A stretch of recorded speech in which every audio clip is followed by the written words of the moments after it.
त्याचे स्वागत करतो.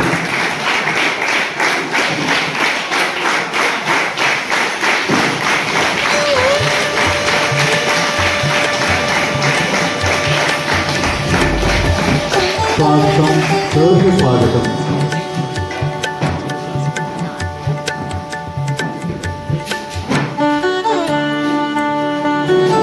या तुंदेंदू तुषार हरदौला या शुभ्र वस्त्रावृता, या विणावर दंडमंडित करा या श्वेत पद्मासना, या ब्रह्माच्युत शंकर भविष्य देवे सदा वंदिता सामापातू सरस्वती भगवती. हीच आमची प्रार्थना आणि हेच आमचे मागणे. माणसाने माणसाशी माणसासम वागणे, अगदी याचप्रमाणे मानवता हाच खरा धर्म असे ब्रीदवाक्य मनाशी बाळगून हृदया जपण्याचे काम आमची संस्था करत आहे. आज 1 जुलै एक अशी व्यक्ती की जी स्वतःच्या हाल अपेष्टा सहन करत दुसऱ्यांची बोटं भरण्यासाठी अहोरात्र झटतो आहे. किंमत मात्र शून्य. पण बळीराजा, बळीराजा आपण कोणाला म्हणतो हो? शेतकऱ्याला. 1 वर्ष शेतकऱ्याने समजा शेती करायचीच बंद केली तर काय होईल? मोठमोठ्या नामांकित कंपन्यांमध्ये नोकरी करून नाव ठेवला तरी पैसा खायला येत नसतो. खाण्यासाठी अन्नच लागतं. पोटाची भूक भागली तरच अनेक क्षेत्रामध्ये व्यक्ती आपलं नाव कमवू शकतो. म्हणून म्हणावंसं वाटतं की भारतीय अर्थव्यवस्थेचा मुख्य पाया शेतकरीच आहे. याच अनुषंगानं आमच्या संस्थेचं नाव देखील असंच आहे. बळीराजा शैक्षणिक व सामाजिक संस्था पेठवडगाव अनंत ज्ञान सागर अकॅडमीमध्ये आज महाराष्ट्र कृषी दिन, chartered accounts day, doctors day च्या निमित्ताने उपस्थित सन्माननीय श्री रंग पाटील सो, सन्माननीय डॉक्टर अभय यादव साहेब, प्रसिद्ध होमिओपॅथिक व आयुर्वेदाचार्य, प्रसिद्ध रेडिओ जॉकी सन्माननीय डॉक्टर वृषाली शिंदे मॅडम, त्यानंतर चार्टर्ड अकाउंटंट सन्माननीय श्री रमेश माळी साहेब, संस्थापक सन्माननीय श्री निलेश लंबे सर, संस्थेचे अध्यक्ष सन्माननीय श्री शामराव पाटील सर, उपाध्यक्षा सौ लंबे मॅडम, खजानी सौ राधिका पाटील मॅडम, सर्व शिक्षक वृंद, विद्यार्थी यांचं सहर्ष स्वागत करतो.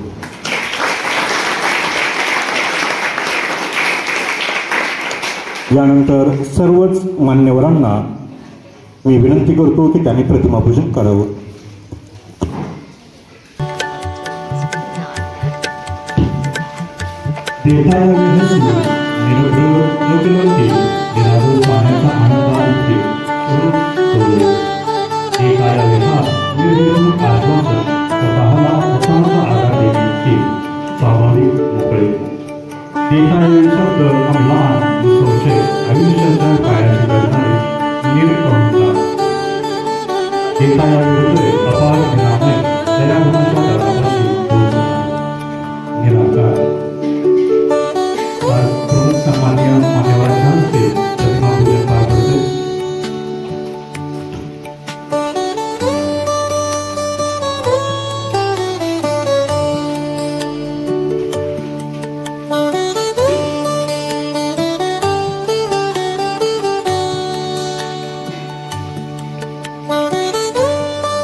नमस्कार,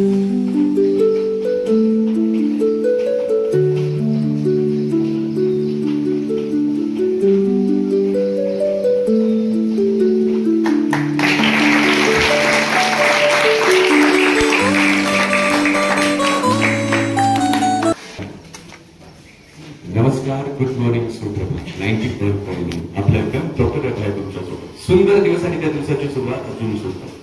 हे मी रोज रेडिओवरती बोलतो. रेडिओ जॉकी माहिती आहे तुम्हाला? माहिती काय असतो? घोडा चालवतो तो घोड्यावरचा जॉकी आणि रेडिओ चालवतोय तो रेडिओचा जॉकी. नमस्कार. आदरणीय संस्थापक, या सगळ्याच्या बरोबर ही संस्था ज्यांनी निर्माण केली, आंबे सर, पाटील सर आणि शिक्षक, या सगळ्याच्या बरोबर आजचे उपस्थित मान्यवर सगळ्यांची नावं परत परत घेऊन नव्हे आणि या सगळ्याच्या बरोबर आमचे ज्येष्ठ आजोबा, पालक, अशा सगळ्यांची एक मेळावा, स्नेह मेळावा. आमच्यासारखे लोक जे आहेत ते आपल्यापर्यंत येतात आणि ते फक्त निमित्त मात्र येत असतात. निमित्तानं आम्ही येतो पण काही प्रभाव करतो. आता प्रभावावरती बोलूया, मग थोडंसं आरोग्यावरती बोलूया. दगड असतो माहितीये, दगड. मूर्ती कशी तयार करतात? बोलत बोलत आपण बोलूया. म्हणजे काय, मी नुसतं बोलत राहावं आणि तुम्ही त्याच्यामध्ये सामील नाही झाला तर त्याला काय अर्थ राहणार नाही. मला सांगा, मूर्ती तयार कशी होते? दगडाची मूर्ती आहे, हा, ती कशी तयार होते? काय करतात त्याला? बरोबर, काय कोरीव काम करतात. म्हणजे ते काय करतात? छन्नी हातोड्याने करतात. बरोबर. दादा, एका मूर्तिकाराला प्रश्न असा विचारला की तू एवढी सुंदर मूर्ती त्या मंदिराची किंवा देवाची कशी बनवतोस? एवढी सुंदर मूर्ती त्या देवाची तू कशी बनवतोस? तर त्या प्रश्नाचं उत्तर देताना मूर्तिकार काय म्हणतो माहिती का? मी काय करतच नाही, त्या दगडामध्येच ती मूर्ती येते, मी फक्त नको असलेले पार्ट काढून टाकतो. म्हणजे ती मूर्ती त्यातच आहे. मग तुम्ही ह्या अकॅडमीमध्ये का आलाय? तर तुमच्यातले नको असलेले पार्ट जे आहेत ते काढायला ही माणसं आहेत. कळलं? संस्कार त्याला म्हण. संस्कार म्हणजे काय? तर गुणांची वाढ करणं आणि दोषांना कमी करणं, त्याला संस्कार म्हणतात. समजते? तुम्हाला ओरडतात, जरासं नियोजन लावतात, एखादा फटका देतात, दॅट इज संस्कार. म्हणजे तुमच्यातली चांगली मूर्ती बाहेर काढण्यासाठी एखादा फटका खावा लागेल. दगडातनं देवत्व निर्माण व्हायचं. बरोबर. दगडाला देवाचं स्वरूप करायचं. एक दगड आहे, जाता येता आपण लाद घालतो त्याला, फिरतो, थुंकतो त्याच्यावरती, पण त्या दगडाला देवत्वाचं रूप मिळायचंय म्हणजे देव व्हायला पाहिजे. मग त्याला दणके 2-4 खायला लागतील, टाकीचे घाव सोसायला लागतील. तसं तुमच्यातनं एखादा ऑफिसर तयार करायचं, तुमच्यातनं एखादा कलाकार तयार करायचा. बरोबर ना? मग तुम्हाला 2 फटके खावे लागतील. मग ते स्वीकारायला पाहिजे. 2-4 फटके असतात ते पहिल्या दिवशी नाही बाबा, लय संस्कार नावाचा हा टप्पा आहे ना, तर तो थोडासा शिकायला जमेल ना? नाही नक्की. एखादा पैलवान सहज तयार होतो ना? नाही हो. काय करायला लागतं त्याला? कष्ट करायला. मग कष्ट, तो पैलवान होणार आहे आणि तो शेतात भांगल्यात गेलाय. तुमच्या म्हणण्याप्रमाणे कष्ट चालेल का? काय पैलवान चालेल? तो रानात भांगल्याला गेला तर चालेल का? हमाली करायला गेला तर चालेल का? काय करायला पाहिजे त्यानं? काय येते? हा, बोला बोला. काय करायला पाहिजे पैलवानानं? काय करायला पाहिजे? व्यायाम करायला पाहिजे आणि उपाशी राहायला, खाल्लं पिल्लं पण पाहिजे, है ना? म्हणजे काय? टार्गेटेड काम. ह्याला काय म्हणूया आपण? टार्गेटेड. म्हणजे मला जे करायचं आहे तेच मी करायला. मी तर जरा सर मोबाईलच मला मिळत नाही, काय जगाचं मला कळत नाही, जरा घरात गेलं की बरं असते, पप्पाचं इन्स्टा बघायला मिळते, असं असलं तर होणार. बरोबर. म्हणजे टार्गेटेड काम करायला पाहिजे. आता या सगळ्यात सचिन तेंडुलकर बेस्ट कशात आहे? नक्की 101%. अमिताभ बच्चन काय करतो? पिक्चर. पण काय करतो? काम काय करतो? पिक्चर मध्ये काय? ऍक्टिंग करतो. बरोबर. म्हणायचं बलस्थान. बलस्थान म्हणजे काय? आता सचिनला आपण ऍक्टिंगला पाठवलं तर "नाही, नाही, नाही, नाही," असं बोलणार ना तो. त्याची ऍक्टिंग बघाल का तुम्ही पिक्चर त्याचा? अमिताभ बच्चनला आपण क्रिकेटला पाठवतो. आज भारताचा कर्णधार केला अमिताभ बच्चन, जमेल का? म्हणजे काय? आता बलस्थान. मग आज आपल्याला या टप्प्यावरती काय शिकायला पाहिजे? माझं बलस्थान शिकायला. बलस्थान कळतंय? सचिन तेंडुलकरचे मार्क आपण बघितले तर काय होणार? आणि 10वीला सचिन नापास झाला, पण त्याचं बलस्थान काय सर? की त्याचं क्रिकेटमध्ये तो बेस्ट आहे, बरोबर? मग क्रिकेटमध्ये बेस्ट आहे, मग तो सचिन झाला. तसं आपल्यातला बेस्ट काय आहे हे शिकायला पाहिजे. म्हणजे प्रत्येक माणूस वेगळा आहे. हा अभ्यासामध्ये हुशार असतो, हा जिम मध्ये व्यवस्थित करेल, मग त्याचं ते बलस्थान आहे. मग तुम्ही एकमेकाला चिडवायचं नाही. आपलं काय होतं, पोरांचं टॉर्चरिंग करतोय आपण. म्हणजे काय करतोय? एखाद्याला चष्मा घालतोय, अरे चष्म्या, म्हणजे त्याच्या जीवनात पहिल्यापासून चष्मा जो आहे तो आला. एखादा माणूस जाड असेल त्याला आपण काय म्हणतो? ढोल्या. अरे पण तो जाड जो माणूस आहे त्याची ती एनर्जी आहे, स्ट्रेंथ आहे, कळतंय? आणि त्या स्ट्रेंथला आपण तोडतोय. कोण तोडतोय? आपण एकमेकाच्या बरोबर ते डिस्कस करू. एखादा काटकोळ असेल तर बारक्या. ह्या सगळ्यापेक्षा एकमेकाला एनर्जी द्यायला, ह्या बलस्थानांवरती काम करायला पाहिजे.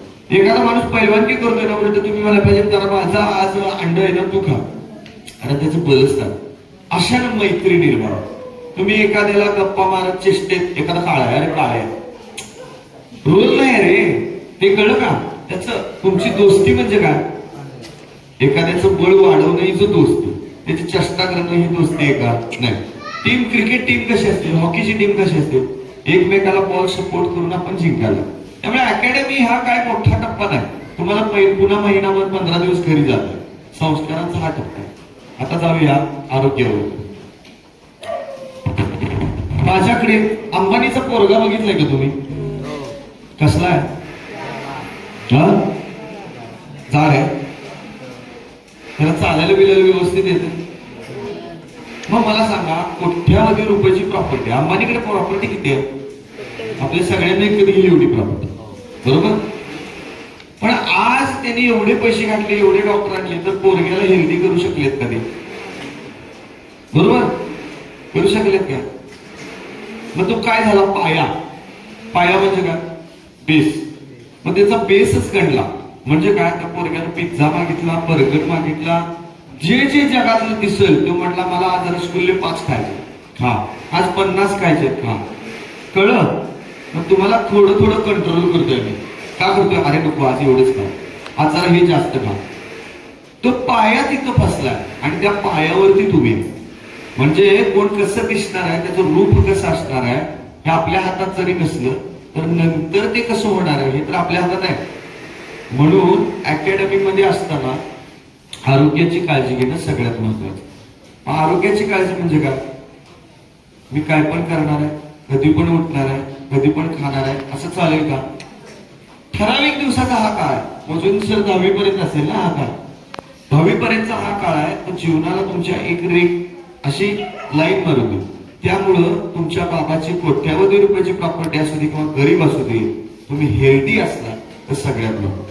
आता सगळ्यात महत्वाचं व्यायाम म्हणजे काय? पुन्हा सांगता येईल? तोडकं मोडकं सांगा. व्यायाम म्हणजे काय? जेवायला जाणं व्यायाम. व्यायाम म्हणजे काय? बघा मी सांगतो तुम्हाला. आमच्याकडे बरेच पेशंट येतात, म्हणजे तुमच्या आजोबांचे वयाचे, मोठ्या वयाचे लोक येतात आणि ती काय करतात? तर ती येतात, डॉक्टर साहेब माझं वजन कमी करा. वय वर्ष 60, गुडघा काम करत नाही, म्हणजे गुडघा प्रचंड दुखत असतो सर, आणि तो म्हणतो वजन कमी करा. मग डॉक्टर त्याला म्हणतात की चालायला, आणि चालायला गेलं की गुडघा दुखतो. मग गुडघा दाखवायला गेलं की तो म्हणतो वजन कमी करा. बघा गणित काय म्हटला? गुडघ्याच्या डॉक्टरला दाखवले तो काय म्हणतो? वजन कमी करा. आणि वजन कमी करायच्या डॉक्टरला दाखवलं तर तो काय म्हणतो? पहिलं चाल. जवळ का चालायला झालं आणि देवानं काय वाचवलं नाही. मग महाराज स्वर्गात एवढं चांगलं कर्म केले म्हटल्यानंतर महाराज स्वर्गात गेले, आणि स्वर्गात आल्यावर डायरेक्ट स्वर्गाचं दार उघडतात, ते महाराज चिडूनच देवा हे काय बरोबर नाही. काय झालं बाबा मी मेलो ना राव स्वर्गात आलो मला पृथ्वीवर राहायचं होतं आणि राव एवढा पूर आला तू काय आलाच नाही काय म्हणतात एवढा पूर बिर आला सगळं झालं मी तू म्हणतोय देव येणार तू काय आलाच नाही महाराजाला एक देव खाड थप्पड लावला आणि म्हणते बाळा ते बोट पाठवलेली ते मीच होतो ते हेलिकॉप्टर पाठवलेलं ते मीच होतो तसं तुम्हाला देव येणार काय प्रत्यक्षात हे मास्टर लोक आहेत टीचर लोक आहेत सर लोक आहेत हे कोण आहेत तुमचा मार्गच आहे कळलं का तुमच्या इच्छित स्थळावरती तुम्हाला पोहोचायचं असेल तर मार्ग दाखवणारे इनडिरेक्टली हेच असतात जर तुम्हाला पोहोचायचं असेल तर याच मार्गाने आपल्याला पोहोचावं लागेल त्यामुळं थोडंसं टार्गेट सेट करा आणि टार्गेट सेट करून त्याच्यात थोडं मागा आणि मागे नाही लागला तर मग काय सेट होणार नाही आणि मग असंच हेच महाराज मागच्या एका स्टोरी मध्ये काय करतात माहितीये सांगू का बोर झालं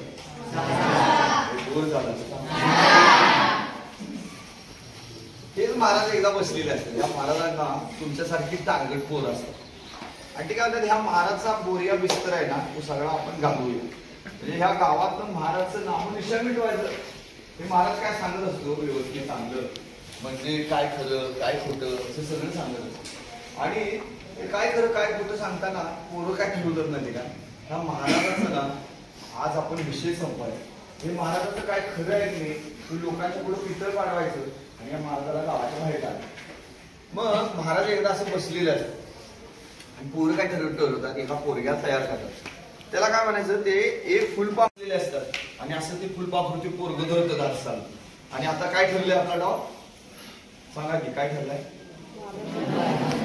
महाराजांना नावाच्या बाहेर हे फुलपाखरू मारायचं किंवा मग महाराजांना विचारतात महाराज सांगा हे फुलपाखरू हातात धरलंय ते जिवंत आहे का मेलंय मग महाराजांनी काय उत्तर दिलं मेलंय ही टीम मेलंय तुमची टीम काय महाराज काय उत्तर देतात माहिती आहे काय सांगा महाराज आहे हुशार आहे हा काय म्हणतात मग मेलंय असं म्हटलं ते जीवन सोडलं ना महाराज खोटा ठरला काय म्हणायला पाहिजे महाराज जेवण नाही मग मी मारलं चिरडलं महाराज कोणी महाराज कसे खरे ठरवायचे आता आपण महाराजांच्या बाजूने महाराज काय उत्तर देतात माहितीये का मॅडम त्या फुलपाखराचा जीव बाळा तुझ्या मुठीत आहे काय उत्तर देतात ते जिवंत आहे का मेले हे सांगण्यापेक्षा बाळा तुझ्या हातामध्ये त्याचा जीव आहे काय उत्तर देतात कळलं तसं त्या लेक्चर मधनं फुलपाखरू मेलंय का किंवा तुम्हाला काय शिकायला मिळेल का त्या अकॅडमी मधलं काय मिळेलंय किंवा काय झालंय तुम्ही काय शिकला नाही त्या सगळ्याचा जीव कोणाच्या हातात आहे तुमच्या हातात आहे पोरांनो कारण फुलपाखरू तुमच्या हातात आहे तुम्ही म्हटला मला शिकायला मिळालं तर येस मला शिकायला तुम्ही म्हटला मला काहीच नाही मिळालं तर काहीच नाही मिळालं त्या शिक्षणाचा तुमच्या ध्येयाचा तुमच्या टार्गेटचा तुम्ही मोठं झाल्यावर काय होणार आहे या सगळ्याचा जीव तुमच्या हातात त्यामुळे इथे आलोय मी टाइमपास करतोय या सगळ्यापेक्षा मी टार्गेटेड काय करतोय हे बघा पोरं 4 टार्गेट असणार ताण मवाळ असणार ताण 4 पोरं जी आहेत ती आगाऊपणा करणार सगळं असेल पण या सगळ्यामध्ये मी किती सक्षम आहे मी किती शिकणार आहे मी किती बरा होणार आहे हा जीव फक्त आणि फक्त तुमच्या हातात असणार आम्ही बसलेल्या महाराज लोकांच्या हातात नाही त्यामुळं तुमच्या आयुष्याचं फुलपाखरू तुमच्या लक्ष जे आहे टार्गेटचं फुलपाखरू कसं ठेवायचं ते तुमचं तुमच्या हातामध्ये त्यामुळे मी शिकलो नाही मला खायलाच मिळालं नाही आज पाऊसच होता या सगळ्याच्या पलीकडं माझं ध्येय काय मी साहेब होणार आहे का मी शिकून मोठवणार आहे का या सगळ्या गोष्टी तुमच्या हातात त्यामुळे आम्ही सगळेजण फक्त निमित्त मात्र तुम्हाला तुमचं टार्गेट जे आहे ते सेट करावं लागेल येणाऱ्या काळात हे सेट करा आणि हीच एनर्जी द्यायला हीच शक्ती द्यायला आमच्यासारखी लेक्चरर वारंवार येत असतात ठीक आहे त्यामुळे या लेक्चरचा जीव तुमच्या हातात आहे थँक्यू पाटील सर तांबे सर मॅडमजी आणि CS आहे मॅडम सगळ्यांनी तुम्ही मला बोलायला आज दिला त्याबद्दल मनापासून आभार थँक्यू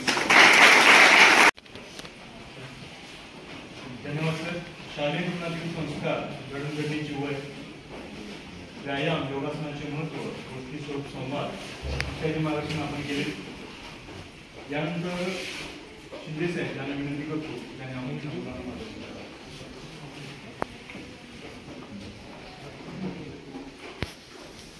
सर्व व्यासपीठातील मान्यवर, शिक्षक वर्ग आणि विद्यार्थी. आता डॉक्टर साहेबांनी भरपूर मार्गदर्शन केलेलं आहे. आजचा दिवस आहे हा कृषी दिन.